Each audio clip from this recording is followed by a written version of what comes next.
हिंसक आंदोलन करू असं भाषणात देखील अनेकांनी व्यक्त केलेलं आहे. तुमचं काय मत आहे? नाही, मला वाटतं की जे धनगर समाजाची ताकद आहे ते बघता मला वाटत नाही की सरकारवरती ते वेळ येईल किंवा ते तेवढं डिसिजन लेट घेतील की आम्हाला हिंसक आंदोलन करावं लागेल.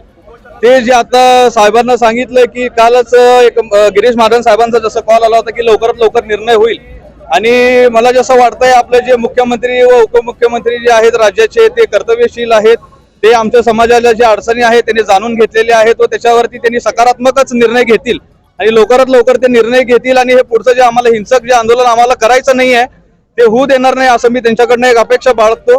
आणि सर्व धनगर समाजांकडनं तेच एक आवाहन करतो की त्यांनी लवकरात लवकर आम्हाला जे आहे फक्त अंमलबजावणी करायची आहे आमच्या एसटी आरक्षणाची ते लवकरात लवकर त्यांनी करावी एवढंच मी त्यांच्याकडनं एक अपेक्षा व्यक्त करतो. आणि दक्षिण सोलापूर येथील 13 मैल येथे धनगर समाजाच्या एसटी आरक्षणाच्या अंमलबजावणीसाठी आपण या ठिकाणी समाजाच्या वतीनं मोठ्या प्रमाणामध्ये रास्ता रोको आंदोलन केलेलं आहे. आणि त्या ठिकाणी या राज्य सरकारचं लक्ष वेधण्यासाठी व धनगर समाजाच्या एसटी आरक्षणाची जी शासन स्तरावरती ज्या कार्यवाही चालू आहे त्या कार्यवाहीला गती येण्यासाठी या ठिकाणी आंदोलन केलेलं आहे. आणि तो GR शासन लवकरच काढेल अशी आम्हाला अपेक्षा आहे.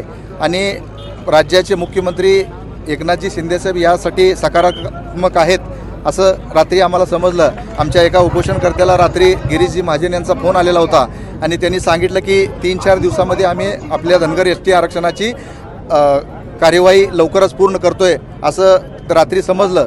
आणि त्यासाठी या ठिकाणी सर्व दक्षिण तालुक्यातून आलेले सर्व धनगर समाज बांधवांचं मी आभार व्यक्त करतो व या सरकारला एवढा एक निर्वाणीचा इशारा देतो की राज्याचे मुख्यमंत्री एकनाथजी शिंदेसाहेब व उपमुख्यमंत्री देवेंद्रजी फडणवीस साहेब आपण संवेदनशील आहात.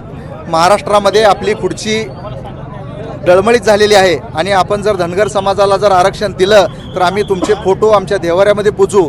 आणि आम्हाला अपेक्षा आहे तुमच्याकडून की तुम्ही आम्हाला आरक्षण देचाल. जसं की तुम्ही 54 लाख दाखले मुख्यमंत्र्यांनी गेल्या 6-7 महिन्यामध्ये मराठा समाजाला दिले त्या पद्धतीनं आमचं तर घटनेमध्ये असणारं आरक्षण आहे आणि ते आपण द्याल अशी आम्ही अपेक्षा व्यक्त करतो आणि थांबतो.